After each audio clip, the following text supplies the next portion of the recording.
For the last 60 years of Philippine TV, nothing captures the imagination and the hearts of the Filipino audience more than a well-told story of love. And when it comes to love stories, there are no half measures. Sa Pinoy kasi, ang love story dapat all out. Ang mga tauhan pagdating sa pagmamahal, lahat ibinibigay. Lahat nagsasakripisyo, lahat nasasaktan. Ganon kasi ang Pilipino kapag nagmahal. That's why we demand nothing less than that from the characters we love sa ating mga teleserye. Bawat istorya nakaka-relate talaga tayo.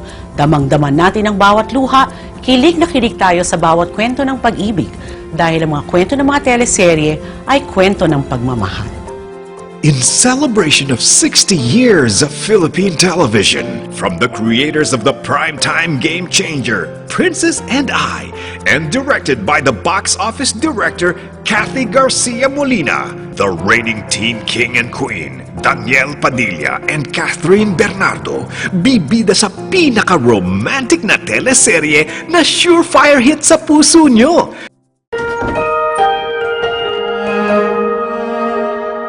I'm a simple girl with big dreams.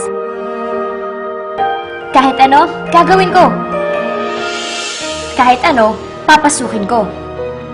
Parang pangarap ko para sa pamilya ko, achieve!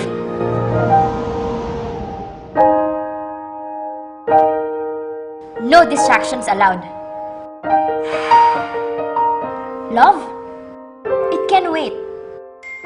Pero ang love pala, parang magnanakaw.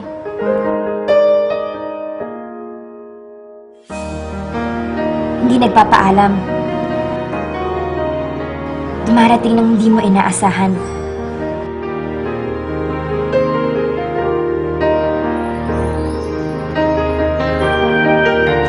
Uy! Ah! Tulong! Ah! Ah! Tulong! Ah! Ah! Nalaman ko yan nang nakilala ko siya. Ang taong magpapabaligtad ng mundo ko.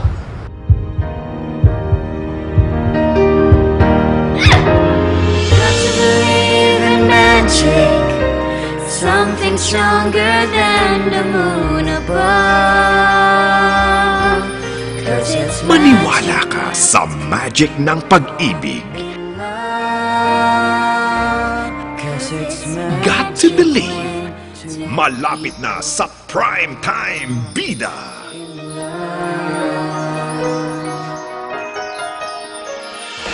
Tinamaan mo ako ron ah.